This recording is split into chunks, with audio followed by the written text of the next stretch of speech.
Assalamu alaikum guys. Allahumma inni as'aluka min fadlik.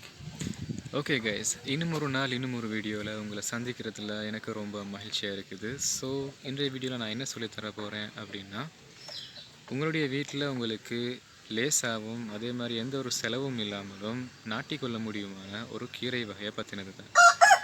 So guys, அந்த கீரை வேறொன்றும் இல்லை, பொன்னங்கானி.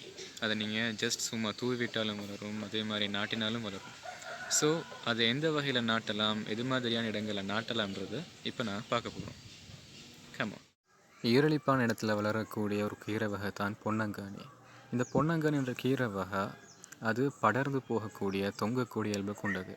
அதனால் இந்த பொன்னங்கானி கீரை வகைகளை தொங்கும் பாத்திரங்களில் நடுறது ரொம்பவே கவர்ச்சிகரமாக இருக்கும்.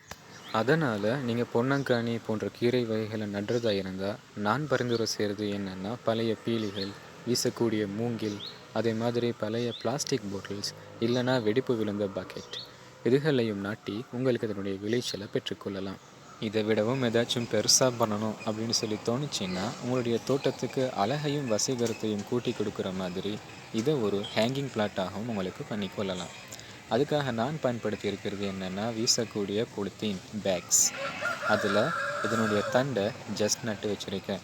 அது மட்டும் இல்லாமல் இந்த பொன்னங்கானி கீரைகளை நாங்கள் நட்டினதுனால எங்களுடைய தோட்டத்துக்கு மட்டும் இல்லாமல் எங்களுடைய டேபிளுக்கு கூட இது அழகை சேர்த்து கொண்டு இருக்குது. ஸோ உங்களுக்கும் இது மாதிரியான பொன்னங்கானி கீரை நடணும்னு சொன்னால் நீங்கள் எதுவுமே செலவழிக்க கூட தேவையில்லைங்க. சமையலுக்காக வாங்கி வரக்கூடிய பொன்னங்கானியில் ஒரே ஒரு தண்டை நட்டிங்கன்னு சொன்னால் போதும், உங்களுக்கு தேவையான விளைச்சலை நீங்கள் பெற்றுக்கொள்கிறதுக்கு. ஸோ உங்களுக்கும் இந்த வீடியோ பிடிச்சிருந்துச்சின்னு சொன்னால் மறக்காமல் லைக் பண்ணுங்கள். மற்றவங்களுக்கும் பயனடையும்னு சொல்லி நீங்கள் நினச்சிங்கன்னு சொன்னால் ஷேர் பண்ணுங்கள். அதே மாதிரி என்னோடய சேனலுக்கு இது தான் ஃபஸ்ட் டைம் வந்திருக்கீங்கன்னு சொன்னால் மறக்காமல் கீழே சப்ஸ்கிரைபும் பண்ணிடுங்க.